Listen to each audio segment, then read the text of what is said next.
The table was set like a magazine spread, fine china, gold-rimmed glasses, a tiered cake tall enough to need engineering. My sister stood beside it like a cover model, hair glossy, her smile curated. It was my father's 60th birthday. Laughter filled the air, but it didn't reach me. I sat 2 chairs down from my mother, who hadn't acknowledged my arrival. My sister, Renee, had been fawned over since the moment she walked in with an envelope and a performative kiss on Dad's cheek. She sent us $5,000 again this month, my mother had bragged loudly as I entered, without us even asking. I waited for the right moment. When everyone was seated and glasses were raised for another round of flattery, I stood and walked over to Dad. I handed him a small, white envelope. Inside was a card and $200 in cash. Clean. Folded. Simple. His fingers paused as he opened it. He pulled out the money, stared for a moment, and then laughed. A gift of just $200? He scoffed, loud enough for the whole table to hear. That's sweet, Ava. Maybe now you'll feel like you contributed something real. Snickers. Renee looked down, hiding a smirk. But it was my mother's words that did it. At least Renee is useful. She's not pretending to help. I froze. The humiliation didn't rise in a scream or in tears. It sank quietly, like a rock thrown into a lake, sinking deep, steady, final. I glanced at Renee. She didn't say a word. Didn't defend me. Didn't blink. I could have lashed out, exposed everything right there. But I didn't. I just smiled. That $5,000? I said, soft but clear. That wasn't from Renee. That money came from my anonymous account. The laughter stopped. My father's expression flickered. Confused. Then offended. What are you talking about? I straightened my posture and looked him directly in the eye. The account you've been receiving monthly payments from. For the last 11 months. The one you've assumed was Renee's generosity. That account was mine. Mom's fork dropped. My sister's face strained of color. For the first time in years, the table was quiet when I spoke. While you were praising her, mocking me, I was the one paying for your rental, covering your prescriptions, handling your insurance, funding your Netflix, and sending groceries when you couldn't remember to shop. I stepped away from the table, still calm, still smiling. I didn't want credit. I just wanted to help. My father stood up abruptly. That's not funny. I nodded. You're right. It's not. And with that, I walked out. Didn't slam the door. Didn't raise my voice. Just picked up my bag and left the party. My phone buzzed seconds later with texts. None from them. All from friends at the table who didn't know what to say. I didn't reply. That night, I sat at my kitchen table in silence. I opened my laptop and logged in to every account tied to my parents' lives. One by one, I shut them all down. Auto payments, subscriptions, grocery deliveries, cell phone plans, credit cards, their condo lease. I drafted a letter, printed it on red paper, folded it cleanly, slid it into an envelope. On the front I wrote, immediate contract termination. My name is Ava Thompson, and from wherever you're watching this, stay with me. Because when they laughed at what they thought was a small gift, they never imagined it was the last one they'd ever receive. I never wanted recognition. That was the truth. Maybe that's why I let them assume for so long, why I kept the donations anonymous, why I never corrected my mother when she said, "Thank God for Renee." Even when the credit was stolen, I stayed quiet, because I believed family wasn't about spotlight, it was about sacrifice. But sacrifice, I've learned, without respect, is just exploitation wrapped in guilt. It started small. My parents had fallen behind on rent. Renee had offered to help but never followed through. I called the landlord directly, paid 3 months in advance. Quietly.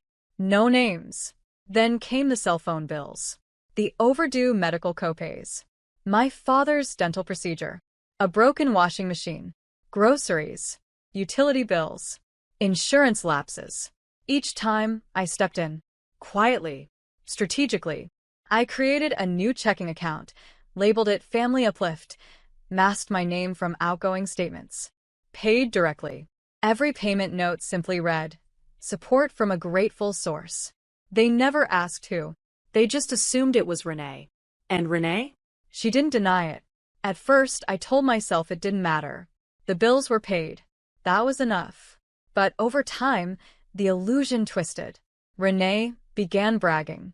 She'd sit at brunch with them and say things like, "I'm happy to carry the family a little. Not everyone can give like I do, Mom." And my mother, lips pursed with pride, would reply, "You were always the responsible one." They praised her in front of friends, showered her with thank yous.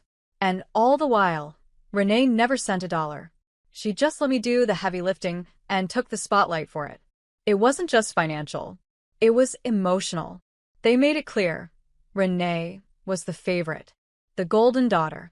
I was the disappointment with a small job, a tiny apartment, and nothing to offer but cheap sentiments. They didn't see the extra shifts I worked, the nights I sat calculating how to split my income 3 ways, between my life, my future, and their comfort. And I never asked for praise. But I also never asked to be humiliated.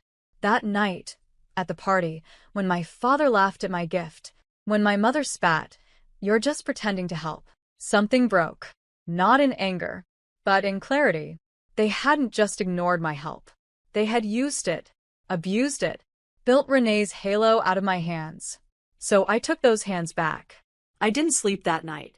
Instead, I opened every account they were connected to. Everything I had built to support them. Click by click, I dismantled their false kingdom. Closed credit cards. Revoked leasing payments. Removed utilities. Canceled prescriptions and delivery schedules.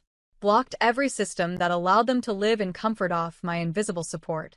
Then I drafted the letter. It was short, professional, but ice cold. To whom it may concern. Your benefits under the anonymous support agreement have been terminated effective immediately.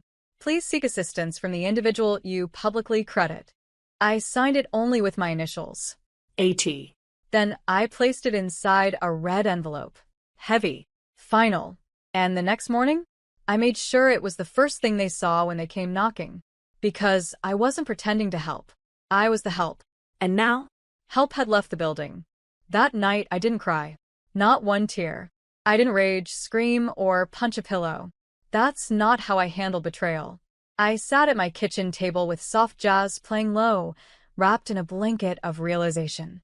I wasn't angry that they took me for granted. I was angry that I let them. For years. Their comfort had come at the cost of my exhaustion. I was the one skipping vacations, passing on dinner outings with friends, saying, "I'm saving up for something," when that something was them. I had postponed my dreams to pay for their delusions. Now? I was done financing my own invisibility. I poured a cup of tea, opened my laptop again, and double-checked each cancellation. Heavy checkmark credit cards closed. Heavy checkmark online grocery delivery terminated. Heavy checkmark streaming services logged out and locked. Heavy checkmark rent revoked. Landlord notified. Heavy checkmark phone lines shut down, numbers released. Each click felt like a stitch in a wound finally closing. They would wake up tomorrow thinking the world was normal. But by sunset, they'd be face to face with the consequences they always believed would never touch them. I logged into my secure banking app, reviewed the monthly reports. Over $48,000. That's what I had spent on them in under 2 years. Every dime disguised. Every transaction cloaked in anonymity. Every ounce of pride swallowed. Not once did I ask them to recognize me, but once they mocked me for pretending to help. That's when I realized I'd built them an empire they didn't even thank me for. They didn't just believe I was irrelevant. They believed I owed them. They laughed at my $200 birthday gift, without once realizing it was a farewell. I printed the transaction log, slipped it into the red envelope with the termination letter, wrote 3 words on the front in gold ink. Immediate contract termination. I sealed it, weighed it in my hand. It felt like closure. At dawn, I drove to their building, the same place I'd paid the rent on for the past 11 months. Their mailbox had my name on the lease. Their doorman knew my face. I left the red envelope on the floor just outside their door, exactly where I had left groceries, care packages, medicine. But this time I didn't knock. I just walked away. No noise. No goodbye. No hint of guilt. Back home, I opened the curtains. Let the sun fill the room. breathed deeply. My phone buzzed. It was starting. First, "Hey, the Wi-Fi isn't working.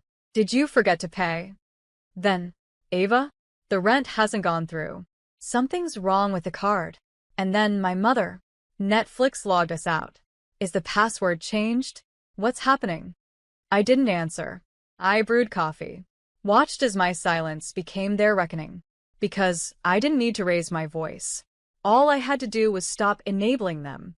And that was louder than anything I could have ever said. The first call came at 7:14 a.m. I let it ring. The second came 3 minutes later. Then another. And another. By 7:45 a.m., I had 12 missed calls, 6 voicemails, and 4 texts. None from my sister. All from my parents. Each one a shade deeper into panic. "Ava, the lights just cut off. We thought it was the storm, but can you check? Our phones aren't working. Mine says no service. Did you switch carriers? The building manager just said our rent's overdue. We're in the middle of a lease. Please call." Your father's furious. But the one that made me smile? There's a red envelope on the floor. Did you leave this? What does this mean, Ava? They opened it. I know the moment they did. Because the calls stopped. All at once. Silence finally landed like a gavel in a courtroom. Inside the envelope was a letter. Typed. Clean. Ruthless. Immediate contract termination. Dear Mr. and Mrs. Thompson, as of today, all financial assistance previously extended to you by the anonymous party referenced in your rental, utilities, credit, and subscription accounts is officially terminated. All accounts were created and funded under the name of Ava Thompson, without public recognition, compensation, or acknowledgement. As you have now made it abundantly clear that such support was not only unappreciated but openly mocked, this letter serves as notification that you are no longer entitled to any further assistance. Kindly seek help from the daughter you praised so highly, the one you thought was helping you. Enclosed, a full printout of all transactions covering the past 22 months. Total, $48,317.91. Breakdown. Rent, 11 months, $16,500. Utilities, $4,700. Groceries, $6,900. Credit card payments, $9,200. Subscriptions, phones, extras, $4,900. Emergency expenses, $6,117.91. Effective immediately. Sincerely, the one you thought was useless. AITA. I imagine the silence in their living room as they read that. The shrinking in my mother's spine.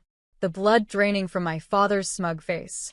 The walls that once echoed with their pride, suddenly suffocating them in shame. They hadn't lost money. They'd lost control.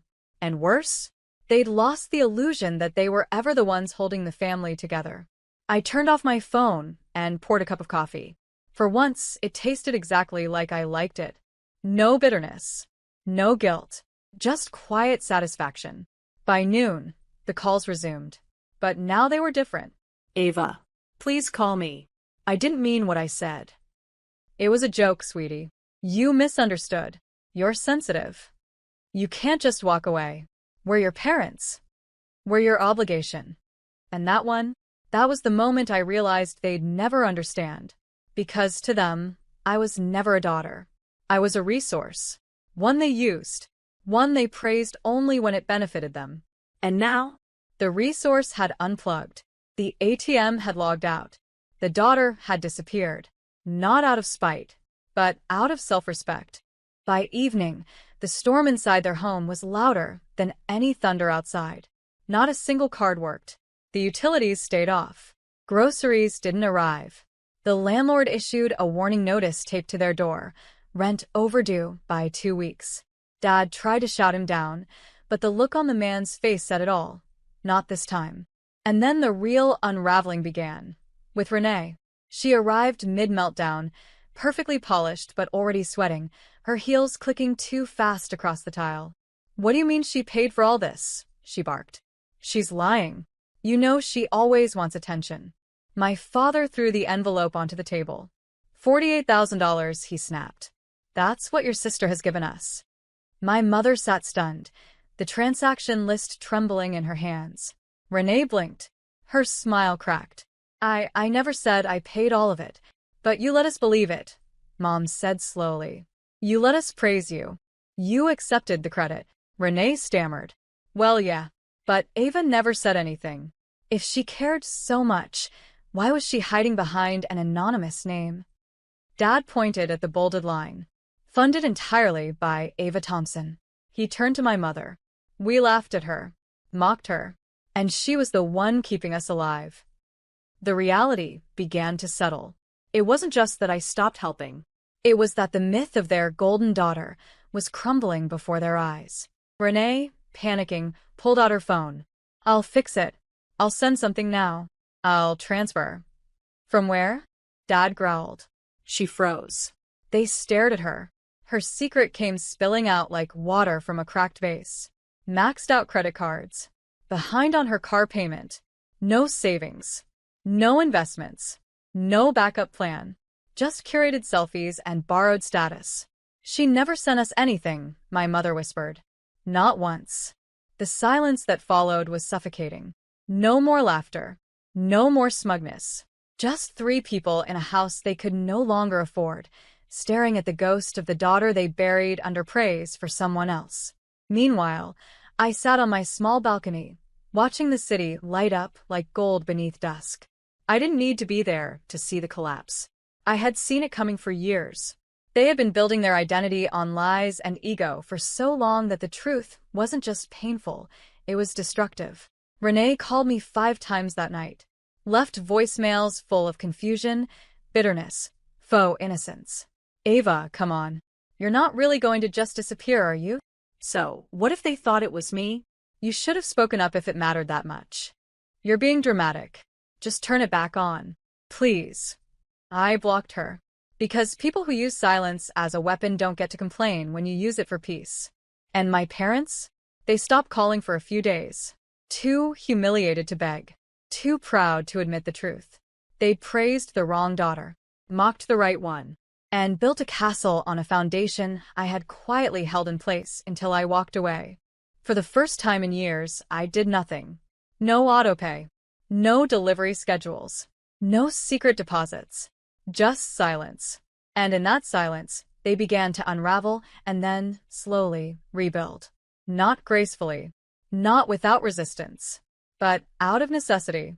They were evicted from the upscale condo I had been quietly paying for.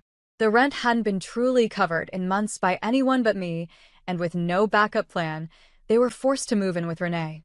That lasted exactly 2 weeks. Renee's apartment was a stage, not a home. No savings. No budget. Just fake luxury and rising debt. Mom couldn't stand the clutter. Dad couldn't stand the truth. Eventually, they rented a small, dimly lit 1-bedroom apartment in the outer suburbs. No concierge. No spa tub. Just 4 walls and forced humility. I watched it unfold from a distance, not with bitterness, but with clarity. Every piece of their old life was gone. The brunches where they praised Renee. The phone calls where they forgot I existed.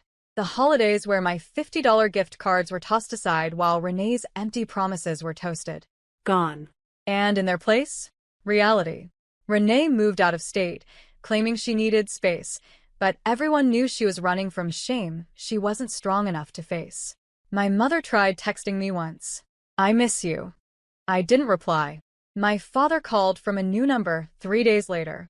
Left a message. His voice was different. No anger. No sarcasm. Just. We were wrong.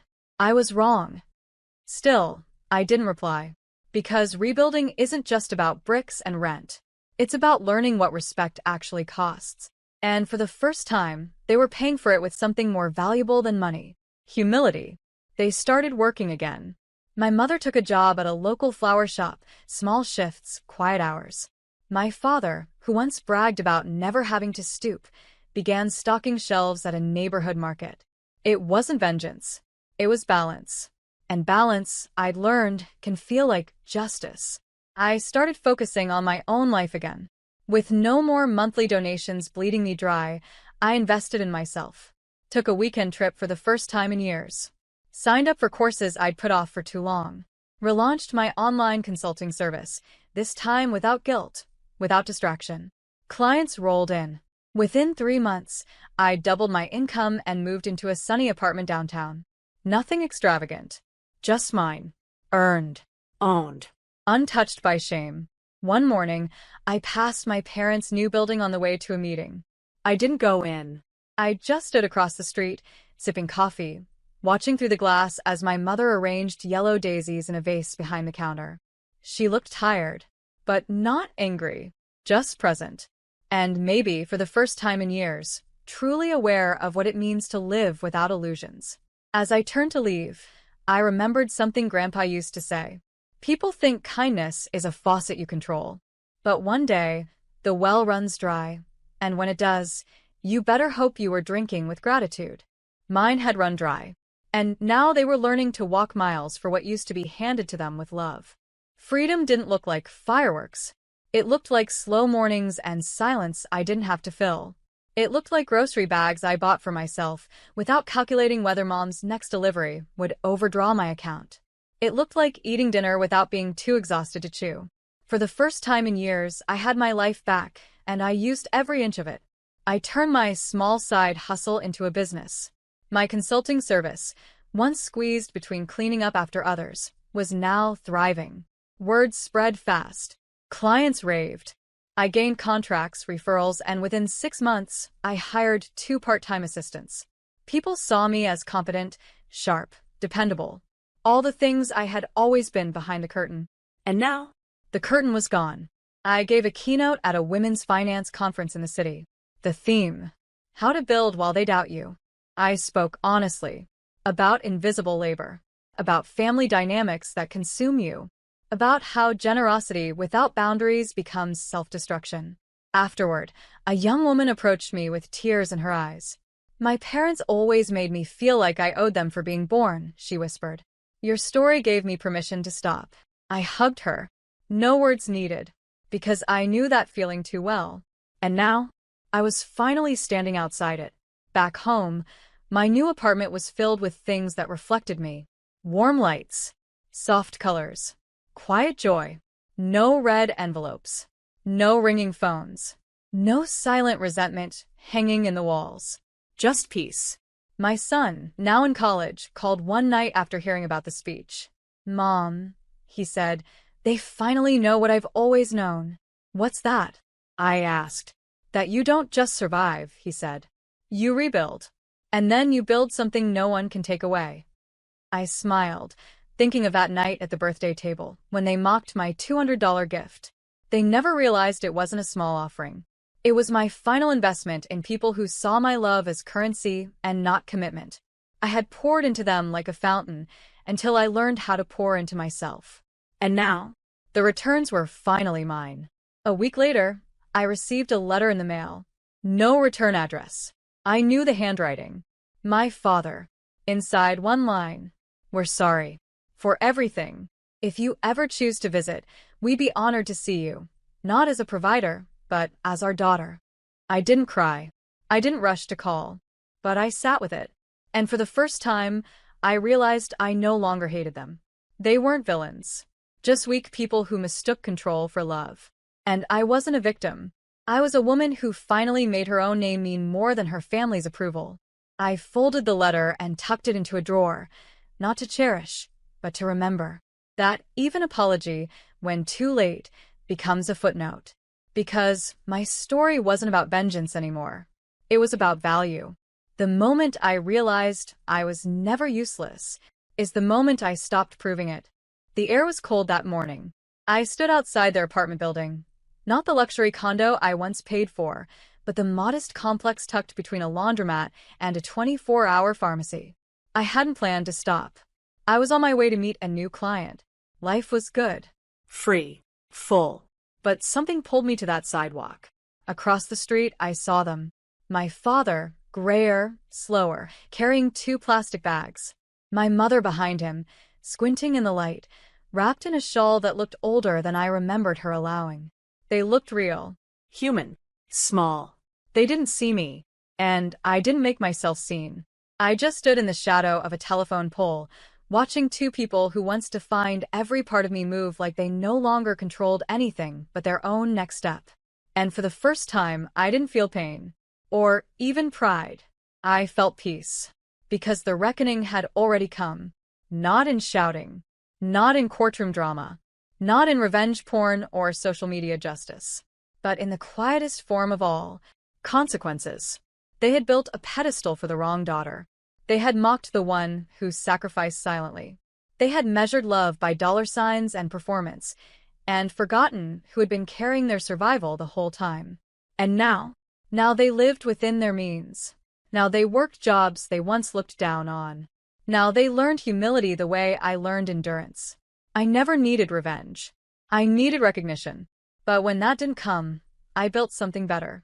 A life that didn't require it. A week later, I received a package at my office. No card. No message. Just one item inside. My red envelope. Folded neatly. Untouched. But inside it a note I hadn't written. For words. My father's handwriting. We finally understand now. I held the letter for a long time, then slipped it into a drawer right next to the one from my mother, and closed it, because this story wasn't about reconciliation. It wasn't about winning. It was about remembering who I am without needing anyone else to confirm it. That night, I stood on my balcony with a glass of wine, the skyline glowing in front of me, and I whispered to no one in particular. I gave them everything. And when they called me useless, I left with one thing they'd never expected: my worth.